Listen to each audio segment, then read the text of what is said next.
Hi, everyone. Welcome to today's Money Talk Tuesday. My name is Sarah Safi, and I'm a program officer with the Office of Economic Empowerment. And today's Money Talk will be about correcting your financial missteps with the Aries Foundation. Before we get into the main presentation, I will just tell you a little bit more about OEE. Then we will go over some Zoom housekeeping notes.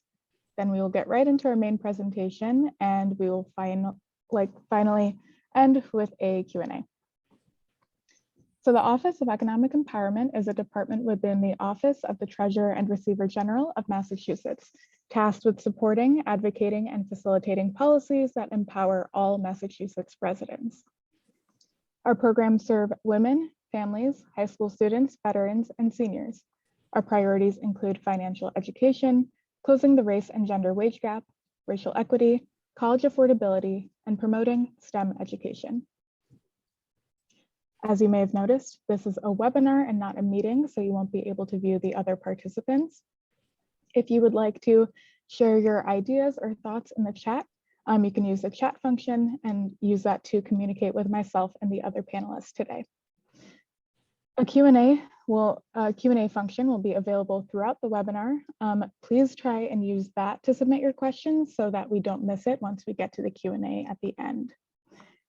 And when the webinar concludes, a brief survey will pop up on your screen.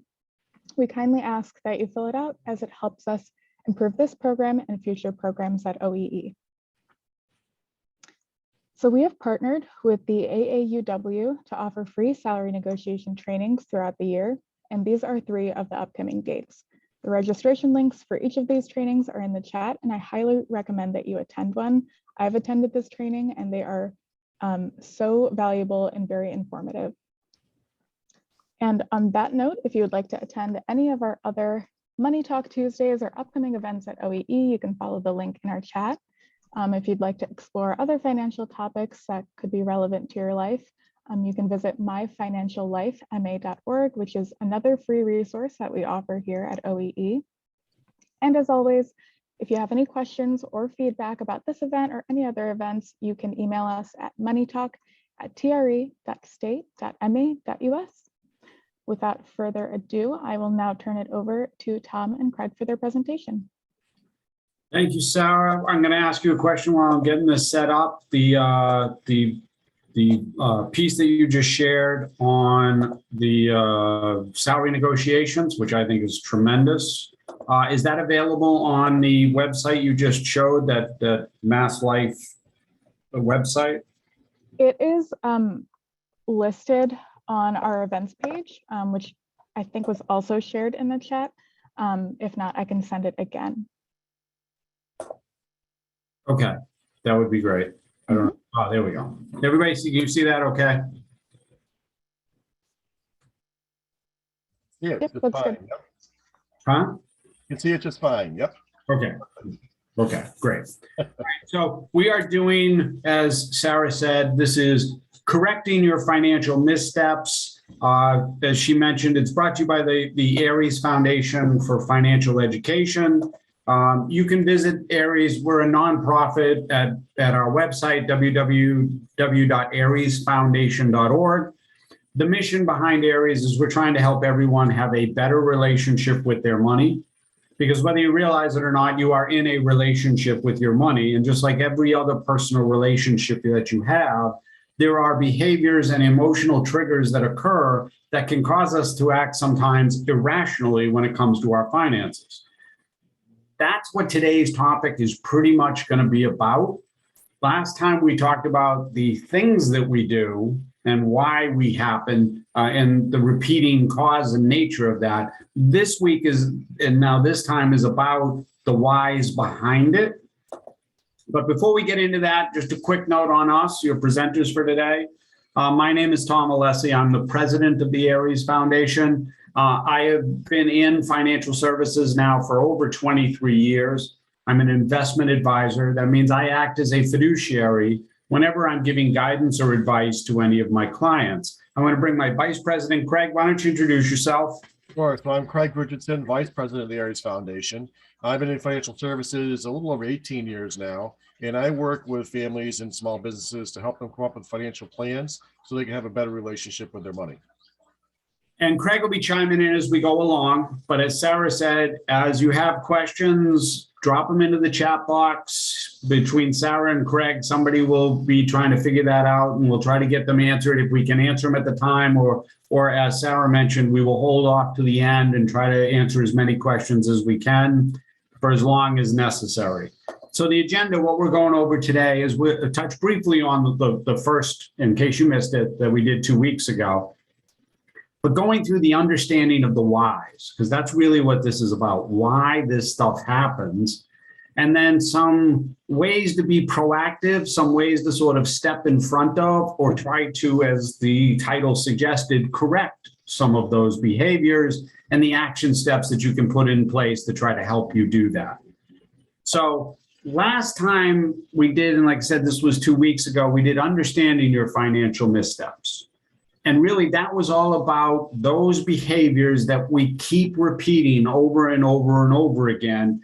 And, you know, some of the things and causality, I'm trying to get there. It's all right. And some of the reasons behind why it continues to happen. And now what we want to talk about are those deep-seated, the whys, the ins and outs, and ways that we can correct that. Now, I know for right now, we got a poll question coming up, Sarah, right? All right. So the topic there is good with money. Do you think you're just not good with money? And that's a yes, no, or all the time. Do you have this thought? Do you think I'm just not good with money? So if you can take a second and answer that.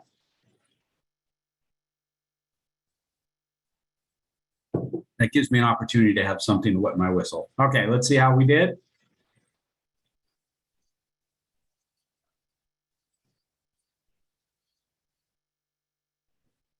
Okay, so that's actually a good thing. There we go. We got a lot of people who say, for most part, no, they're not having that thought, which is good. That's a good thing. So we appreciate that.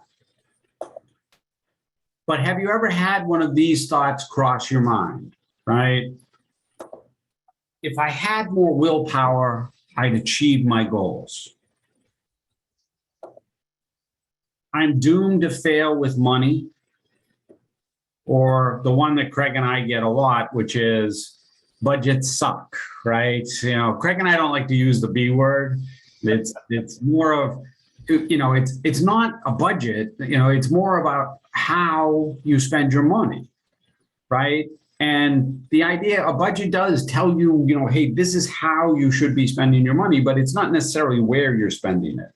And that's really what this is all about. But if you ever have any of these thoughts, realize you're not alone, right? It's not that you lack willpower or that you're doomed to fail or that you're a horrible person because you can't handle or do a budget.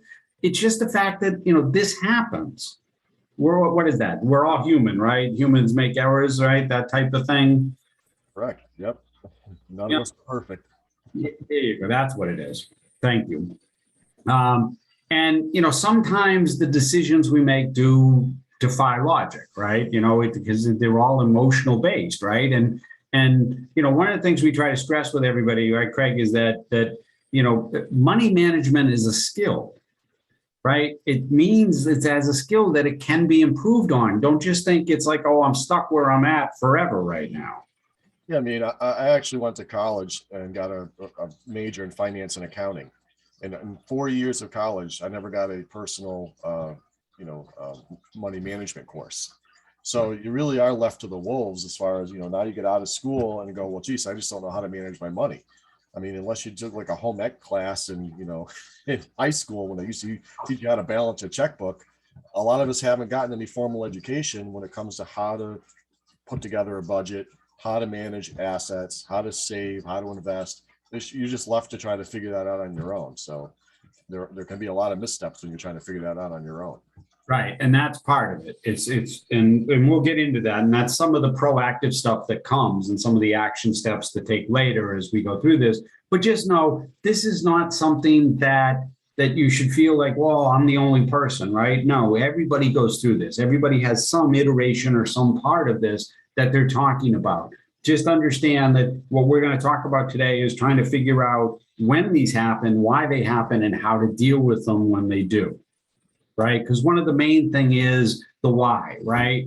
And it's always about trying to figure out why that happened. And Craig, we get caught up in this because we know spending specifically becomes an emotional thing, right? It's one of those I'm not feeling good, so I want to go out and buy something to make myself feel better. Yeah, a lot of times spending can be that emotional crutch, much like, some people, may eat or drink or, have other bad vices. But just because it makes them, like you said, it makes them feel better. It increases that dopamine, right? It's like you get that little present. It makes you, oh, you're up for a minute. Right. Just like anything, it spirals, right? So it becomes a pattern, it becomes a habit, and sometimes can become a bad habit. Right. And so what you need to be thinking about is that driver, that why. And we're going to talk about some of those things and the triggers and how that happens. But it all comes back to the idea of why. When we get ourselves in trouble, again, with the missteps, that a lot of times, and specifically with those, when we discuss them, which was, whether it's overdraft, taking out of the ATM, overspending, over budget, whatever the case may be, it's always going to come back to the why. It's always going to come back to why did I do this, or why did this happen, and how did I get there? And one of the things that Craig and I talk to everybody about and really try to do is the money personality. Now, we're going to go through this, and I'm going to go through it kind of quickly because I don't want to spend too much time inside the money personalities. But just understand everybody has some or all of these tied up inside them. Now, usually, like with any other type of personality trait, one of them becomes more dominant than the others. And the pack rat is that super saver, right? I'm just saving, I'm saving, I'm saving. And we've had this, right? We had this come up before, Craig, in a conversation like, well, why is that a bad thing? And it's not necessarily that it's a bad thing. It's just that the pack rat doesn't ever want to spend, to the point where they're scrimping and scrimping and scrimping and saving and saving and saving that they're not getting any pleasure. So it's sort of the opposite of some of these other personalities, that you're not benefiting from any of this. Yeah, absolutely. I mean, it goes back to the why, right? Why are you a pack rat, or why do you fit into any of these personalities? It's for something motivating that. It's either a fear of not having money, it's a fear of not having enough or not being able to get more. I mean, it's one of those fears. And then what happens once again is, well, you say, well, geez, being a pack rat is a good habit, right? You're telling me I should save. Well, yes, but we see people who, retire and they're still pack ratting. They're not spending any of their money. You're saving for a rainy day and it rains and you're not using it. So what's the point if you're not using it to, make your life better? And that's a part of this. I'm not going to go through each of them, and I'm going to go quickly, but the idea is this healthy balance that has to occur. The money hippie is just somebody who doesn't care. Usually you'll hear this person as oh, I don't care about money, or I can't get, money bothers me, or that type of thing. Like, money comes in, money goes out, but no real concern, no real worry about it, because they don't want to get involved with it. And you usually find this, Greg, like we find spouses, like one really is dealing with all of the money and finances, and the other one is like, no, I don't want to, no numbers for me. I don't want to deal with anything. Well, I think, like you said, as you go through a lot of these personalities, and you'll touch on them real quickly because if you'd be here for half an hour to go through one, is that the issue is when you do have partners and they have different money personalities. That's when some of the rubs come in. Right. A spendthrift is just somebody who continues to spend. Like, this is the person who's always trying to pick up dinner or buy things or go through. Makes them feel good to be spending, to feel. And there's nothing wrong with largesse, but a lot of times we ending up in that situation of spending over our limit, right? Which is one of the missteps that we talked about the last time. A money hustler, again, nothing wrong with that, with trying to make more, but it becomes the fundamental driver. This is what I got to make more. I got to have more. I got to be, everything becomes about making more money. And the rest of the life really gets put off to the side, which can be family and friends and other things, because the driver is going that way. The gambler is just that. It's a gambler, right? We're talking about not only taking risk with your assets, with your money, but also gambling, right? It's a fundamental part of it. So a gambler right now, like cryptocurrencies and NFTs, these would be things that a gambler would be like focusing on and doing because they see the action and see the ability for the quick rise, but you can also have the quick fall. A roller coaster rider is just that, it's an emotional thing, right? I'm down, I want to feel good. Like Craig said, get that spike of dopamine. I'm now up, I'm feeling good, but then 3 days later, why did I buy that? I'm back down. So you have this whole ride that goes on with the ups and downs. And the last one on there, the worry wart, is just the person who is always worrying, never have enough, too much coming in, there's too many bills, there's too this, there's too that. And really the stress gets to them, right? That becomes a very, very stressful, very, very harmful way to be, where you're not balancing out well, wait, I'm appreciating some of the things I have and why I'm there. All right. Oh, see, I blew right through it. Thank you. Told me it was coming, but you just tried. So I knew that was going to happen. Which money personality, based on that, would you see yourself sort of saying, wait, that sort of connects to me, or I hear that a little bit? yeah, that first one should, well, I guess Sarah said it should be pack rat, not rat pack, because we'll talk about the Rat Pack, right? Yeah, no. Anybody know who the Rat Pack is? Anybody that old enough to know who they are? Yes. Yeah. You name all three members of the Rat Pack. Sure. Go ahead. Frank Sinatra and Sammy Martin. Sammy Martin. Times. Sammy Davis Jr. Dean Martin. Yes.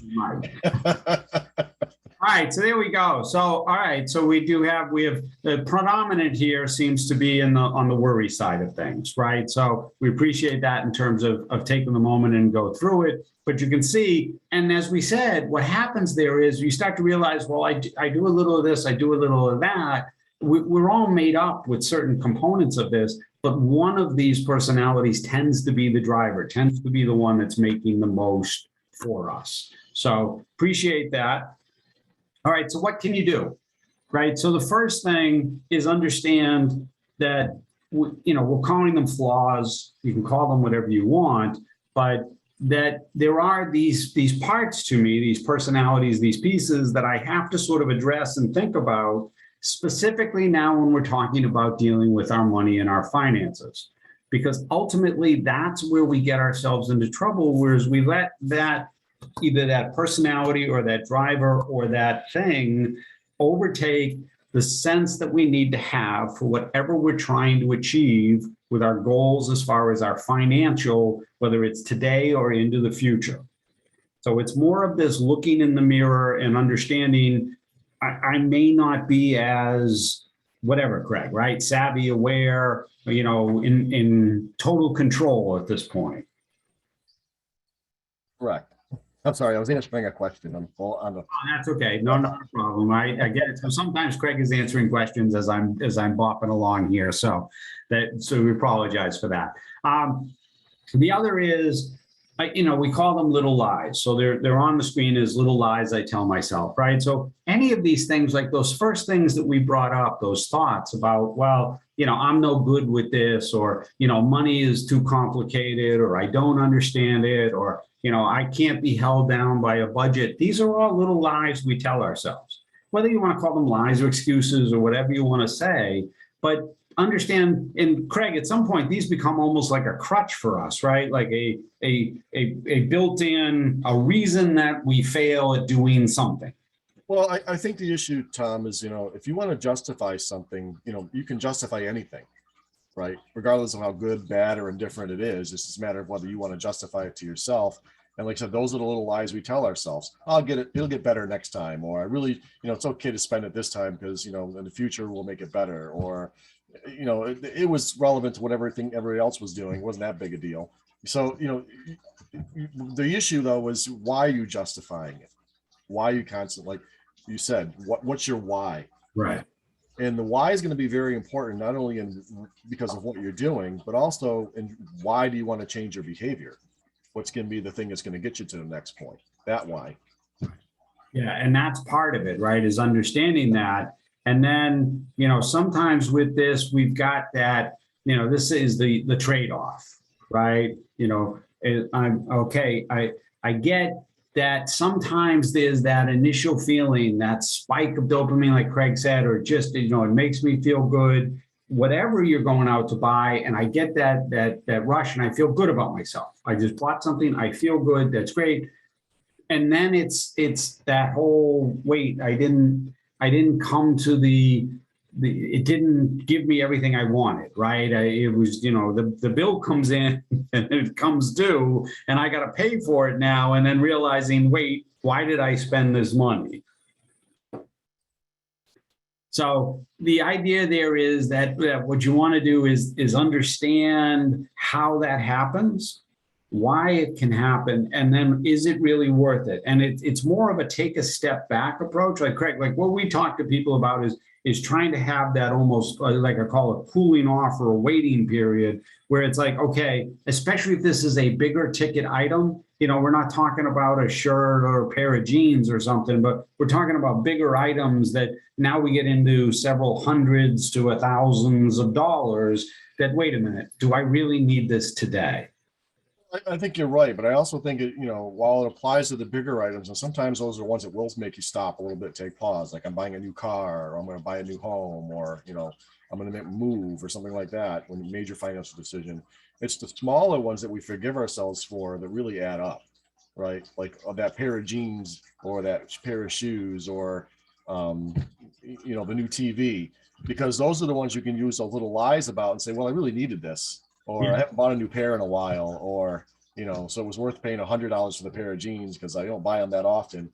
So, I mean, I think it's easier, like I said, to really get yourself in trouble with the smaller decisions necessarily than the bigger decisions, only because you don't take the pause. Right. No, and I get that, and you're right. In terms of thinking of it and going through that, we did this whole thing on. It's called the latte effect, right? It's the whole idea of this that you're constantly buying, not so much frivolous, but these things that we buy during the day that we don't really think about, lattes and, a snack and this thing and that thing, and that these add up, daily, weekly, monthly, over time. But some of it is, wait, there's that feeling of connection of making me feel good. Like I need my morning coffee. I got to have it. Otherwise I'm just a useless lump, right? In terms of going through things. So there is that little bit of a trade-off that goes on there with that. But I think you really do need to have, like Craig said, more of that understanding. Like, yes, maybe it's the new pair of kicks. Like, hey, I haven't bought new sneakers in a long time. Now I can sort of justify getting it. But if we're buying new kicks every month, I mean, we're getting a little crazy then, I think, right? Yeah, I mean, I think the other thing too is, I hate to, mention Amazon. I'm not trying to give them a commercial plug here, but, they make it so easy because you can just click buy now. Well, maybe instead of doing buy now, you put it in your cart, come back to it the next day and see if you still feel the same way about it. Yeah. Right? Was it something I wanted, or could I, that way you kept your place. It didn't go away, sent off in the ether somewhere, but you can decide, well, was it worth it? Was it the right price? Was it what I wanted? Or was I just doing impulse buying? Yeah, no, and I think that's a very good idea. I think that's very good in terms of, because you, like you said, it's this virtual just click and all of a sudden it's there. But if you take that moment, you say, okay, I put it in the cart. I don't have to complete the purchase. It's in the cart. I can go away now. Even if you're just going away for an hour, just go do something else, some chore, something that you had to do, something you need to accomplish. Come back an hour later. If you still have the same drive for it, click open the cart, okay, but maybe it's now like, wait, I didn't really need that today. I could hold off. Right, you already have 10 flowered hats, Tom. You don't need another one. So I got another poll question. Yes. I thought I did. We just have one for budget. Do you want me to launch that now? No, I'm sorry. Maybe we just. Okay, it's all right. I thought I did. That's me. See, now look, I'm trying to be over aggressive with the poll questions. All right, so it's understanding the cause and effect here, right? And this is all about the triggers. This is all about the triggers. And as Craig said, it always comes back to the why, right? We're always going to be coming back to the why, but why does this, why do I do it? Why does it happen? What's making me have this? And some of them, taking money off the table here in finances, just to give you sort of that semblance of it, right? the person, you have a bad day, right? I have a bad day. What do I do when I have a bad day? Some people, maybe it's stopping on the way home and, going to the local watering hole or stopping in a package store and picking up something to drink because I want to have something because I had a bad day. Maybe if you end up rushing around and you pick the kids up late, whether they're at, school thing or soccer or whatever, and then it's like, well, I don't have time to cook, so we're just going to stop and get fast food type of thing. And these all drive the behaviors. Before, like I said, last time we talked about the behaviors and those missteps. Now it's sort of trying to look at that. So, and one of the things is that happens in now specifically because of the whole COVID thing, like feeling alone, right, gets us really, we start having very negative thoughts about our own self-image, right? We get very lonely. We get very, very clouded in terms of what we're doing. And that can sort of spill over into everything. And this is right to Greg's point with the Amazon, right? I'm feeling low. I'm not feeling good about myself. I want to go buy something because then I'm going to feel better. It's got to address that. You have to figure out, wait a minute, that's where the switch has to go and say, why am I doing this today? What's the reason that I'm really going to do? I really need to purchase that thing because this is how we get ourselves into trouble. We talked about it last time. This is how debt accumulates. This is how we get into habits that don't allow us to continue to either save or grow or plan for the future type of thing. Right, Greg? Yeah, I mean, I think the tough thing about this is just like any addiction. I would say, when you're spending money in the wrong way or having these missteps, it becomes like a financial addiction. I feel better if I spend money on this, or like you said, I stop at the local watering hole. It makes me feel better. That's a different addiction. It's not money, right? But it's something that makes us feel better.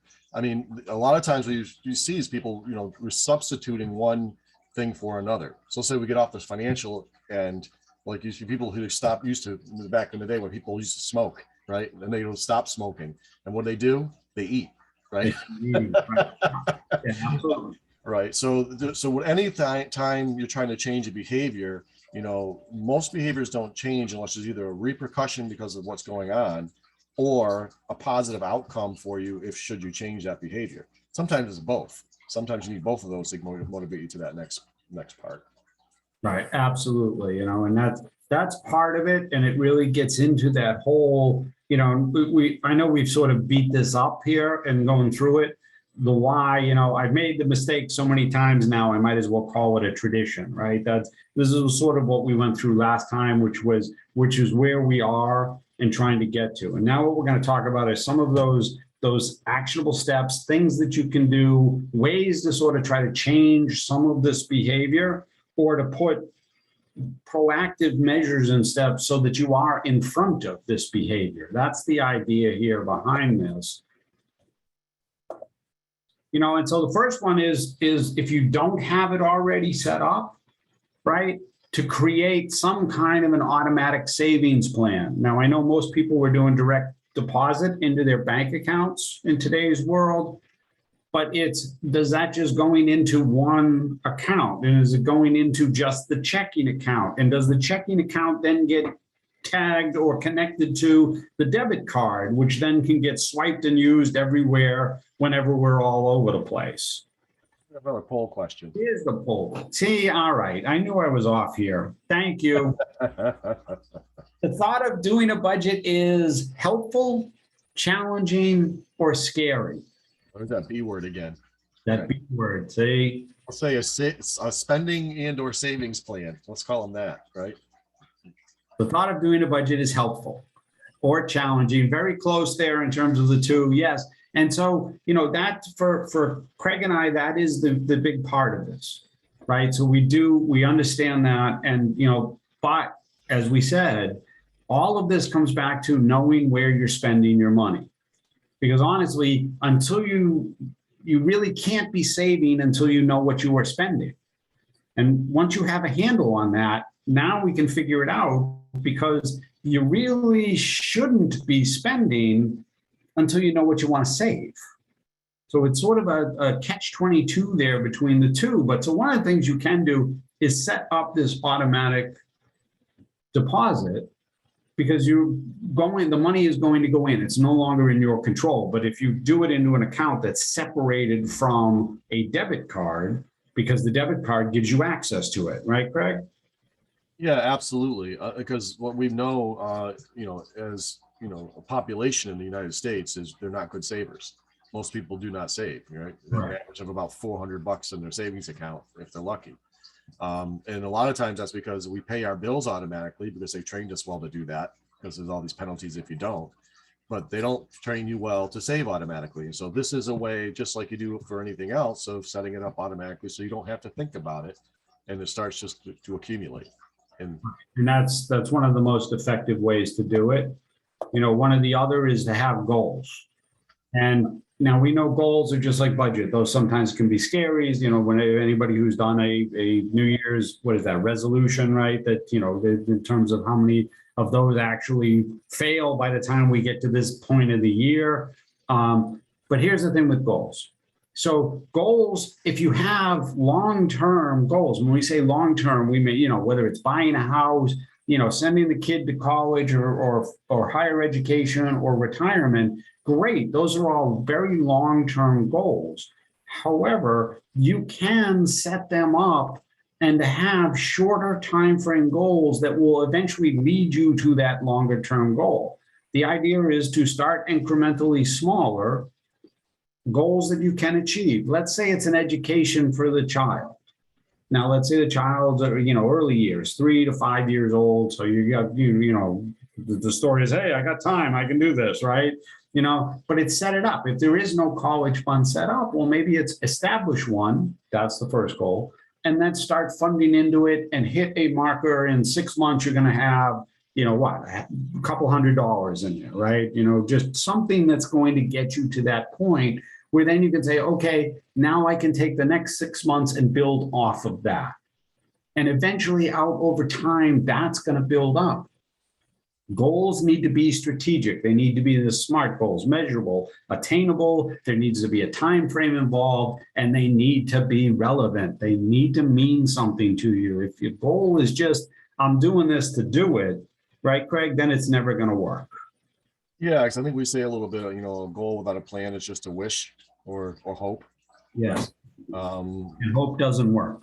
No, or wishing, well, unless you have a star, it doesn't really work either. Yeah, so I think, like you said, incremental goals are nice because what you're really trying to do is formulate good habits. It's not just about achieving the goal. Like you said, let's say make it more, trying to lose weight. I want to lose 20 pounds. Well, if you don't say by when or how, what kind of way you're going to do that, the reason you're trying to do that is because you want to now formulate good eating habits or good exercise habits. So once you get the weight off, you can keep it off and you continue to have good habits. So let's say I'm going to save, my goal is to save $500 for, to buy a TV. Well, you save $500, you got the TV. Did you form a habit? Or did you just save it right away, bought the TV, and then you got the gratification from it? So really what we're trying to talk about is forming better habits. Right. And that's why you want to have small incremental goals so you can get used to having the habit of reaching those goals. Absolutely. And then one of the other things in all of this, and we talked about this last time, right, is talking about specifically for families, specifically for spouses, having the discourse, having the discussion, talking about finances, talking about money. Nothing worse than, sort of, saying, what is that? Like, oh, I made a mistake or I made a problem or, nobody wants to talk about and say I did something bad. Right. And we start beating ourselves up more than probably really it's worth. We're our own worst critics, as they like to say. But one of the things with it is that a lot of time you can turn to somebody who can help and go through this. Right, Craig, in terms of that? Yeah, I mean, nobody likes to, discuss their financial missteps. And so a lot of times you just will avoid even having this conversation because you don't want to just, want to open that closet. Right. But I think what you have to realize is unless there's some new development, I don't think anybody has a time machine. So you can't go backwards. You can only go forward from where you are. So the important thing isn't to sit there and go, okay, what are all the things I did wrong and how bad I am? It's about, okay, what's the position I am right now? What's my motivator to change, and what do I want to achieve? And then you can talk about how to get there. But you got to have that motivator and that realization that you can only go forward. Right. And that's a big factor in it. And it's really about, like Craig said, that back to the whole flaws and looking in the mirror and having that conversation and realize that the stuff that I've done, that he's done, that you've done, everybody's done the same thing or close to it. We all make the same missteps. We all have been through this and gone through it. So don't feel like, gee, you're the only person who's ever done X or ever done Y, or made a silly purchase or bought something that didn't really mean anything. It happens to everybody. And you just got to realize that. And a lot of times it's being open and having that conversation, especially when we're in a family unit, especially when we're in a relationship, that's going to make it easier to go forward and handle that, and also not do the same thing all over again. The other is to set up a saving strategy. So we talked about this, like if it's going into the bank, well, where's it going in the bank? And for most people, like we talk about, the visual for us is buckets, as you can see on the screen, short, mid, and long term. A short-term bucket, the short-term bucket is emergency reserves. We'll talk about emergency reserves in the next slide, but for right now, just understand that the idea is you've got to have what Craig does, they usually say, like 3 to 6 months of expenses. Yeah, 3 to 6 months of fixed expenses is what we want to try to have in the bank as a rule of thumb. Right, an emergency reserve in case something bad happens. Here's the deal, as Craig said, we know most people at this point don't even have $1,000 in the bank. So for us, what we say is that bucket should at least have, say, 6 weeks of expenses, 6 to 8 weeks at a minimum. That's what the goal should be. A midterm bucket is I'm saving for something, whether that's a car, a home, a vacation, or something that's going to take place within a 2 to 7 year window. And then long term is farther down the road. For most people, that's usually retirement or education funding for a young child. Those are the long term. And the idea is that the funding should go into bucket number 1 to get that filled first. You are still contributing to buckets 2 and 3, but the goal is to get bucket 1 at least to whatever the number needs to be. Then I can turn my focus on and start filling buckets 2 and 3. That's the idea. And then if something happens, right, Greg, the emergency comes up, we need to dip into something and we take out a bucket number 1, we got to go back in and start refilling that. Absolutely, right. So the short-term bucket is there just for that purpose, for when that the car breaks down or the unexpected medical emergency or something like that comes up that throws us off track, right? And then what do we turn to when there's no money in the short-term bucket, Tom? It's credit cards. That's where debt comes in. And this is how we got ourselves into that, what we called last time, the hamster wheel of debt, right? We just keep spinning in that same cycle because we're never getting out of it. And that's one of the reasons behind it, is to have this money. And this money needs to be separate. This needs to be in, like my full belief is that it needs to be in something that's not attached to a check or a debit card, like a money market or a CD, something that is separate that you actually have to physically get at to get to this money, because otherwise it becomes too easy. You just spend it. That glass box, right? You only break the glass in case of emergency. Well, that's the next one. See, he knew that was coming because he's been in this presentation before. Oh, look, we got it. There it is. See, I knew there was another one coming. I just missed it in the wrong place. Do you have a designated emergency reserve fund? Yes, I have 2 to 3 months covered. Yes, but it's not in a separate account, i.e. it's all just sitting in a checking or savings account, or no. Sorry about that, Sarah. That's the last poll question, Tom. So you're off now. Yeah, I know. Like this. Yes, and have 2 months covered. That is awesome. So for our audience, that is a great thing. Yes, but it's not in a separate account. So that's one of those conversations where for those folks in the audience, the idea is to be thinking about maybe having that additional account set up where my emergency funding is over there, because that's one of the things that happens. And you can clear the poll. I can do that, right? Thank you. Because with the emergency reserve fund, that's what happens. Okay, I've got the money in the bank, but then suddenly that that thing that I want, that, you know, what Craig said, whether that's the TV or something, like I can go buy it. And now I've taken money out of that emergency reserve account for purposes that were not intended for because it was easily accessible. I looked at my bank statement, it said I had it, or I pulled it up on my phone and said the money's there, and click, I'm at Amazon, and next thing you know, I've got this thing. So that's just one of the things. The emergency reserve needs to be there for that purpose. And like Craig talked about, what happens is if we don't have it there, we get ourselves caught up in, now when the car breaks down or the refrigerator goes or whatever, I've got to turn to a debit card or to a credit card or to a debt in order to have that fulfilled. And now I'm costing myself more than I ever should have.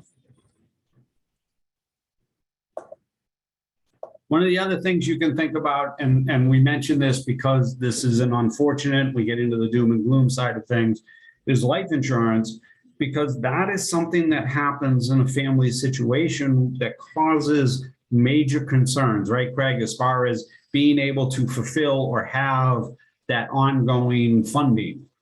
Yeah, I mean, this is one of the things that people don't often think about because they don't want to think about their demise, right? I'm just trying to get by life, and other people die, not people I know, or not me.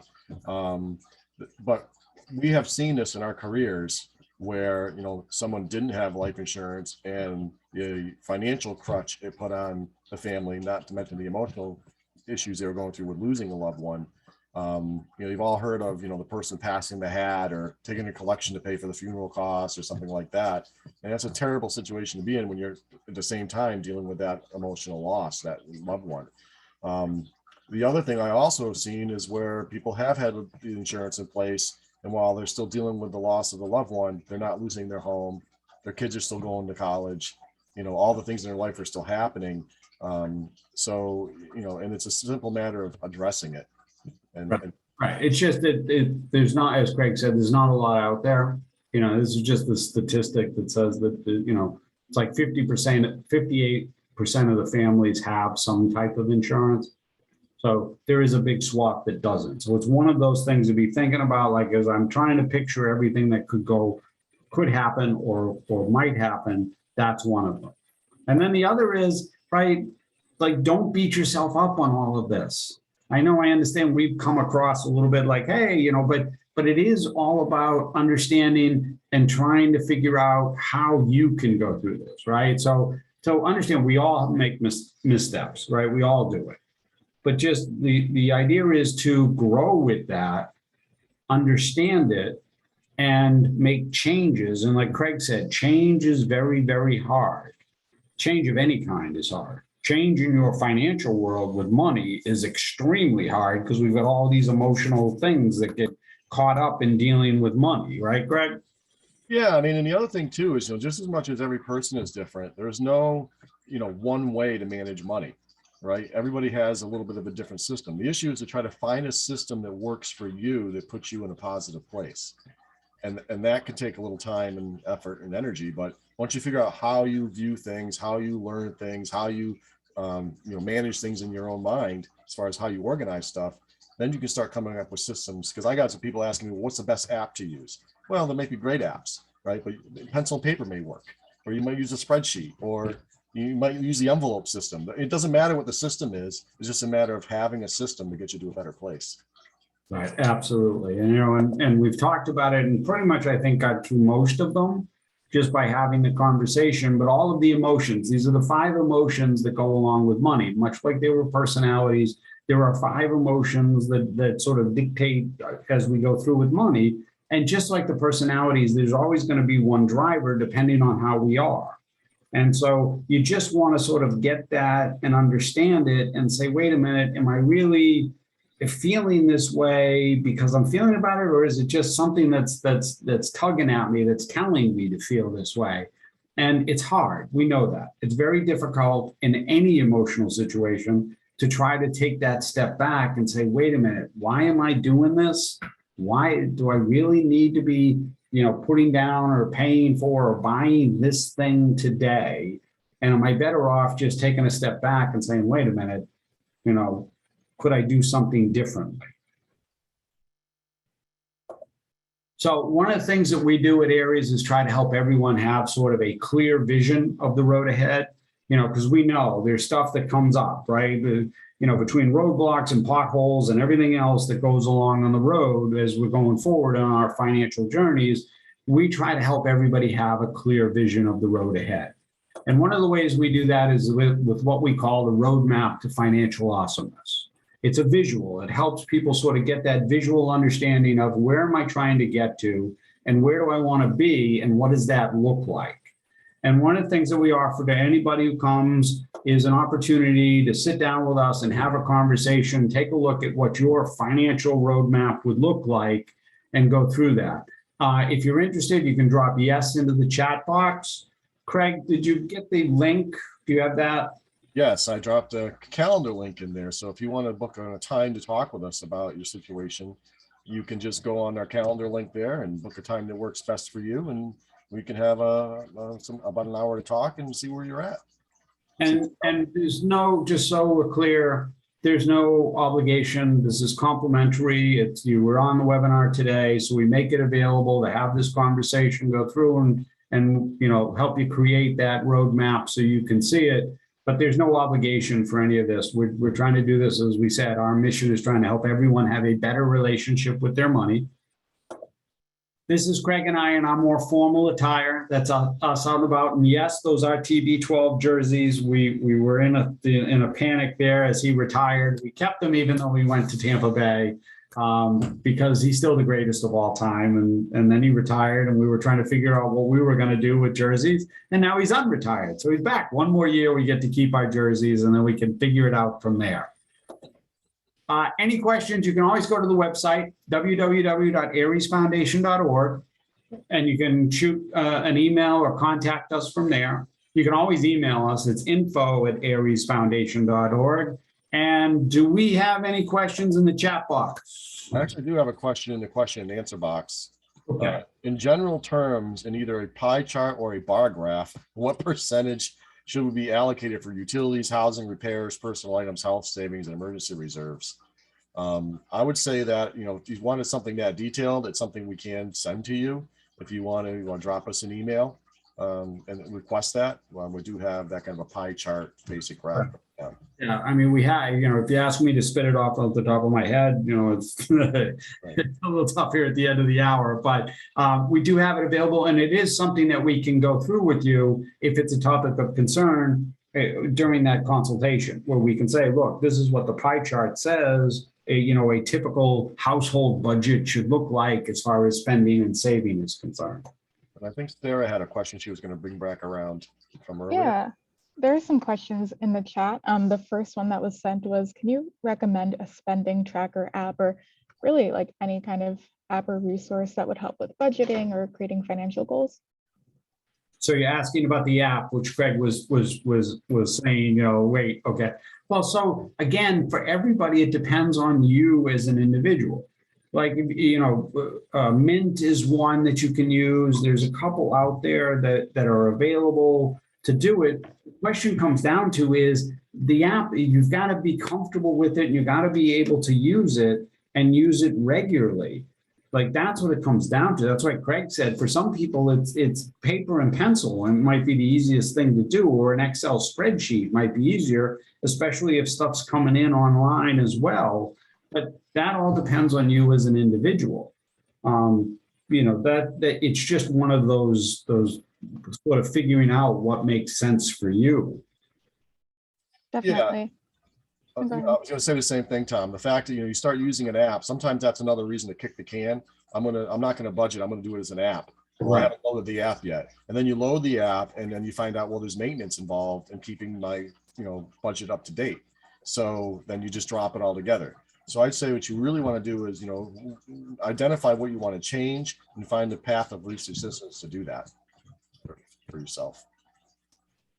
We just got another question. If you guys want to briefly just introduce your titles again, your roles, just so that everyone is familiar, and then we could proceed with the other questions that we got. So, Tom Alessi, I am the president of the Aries Foundation.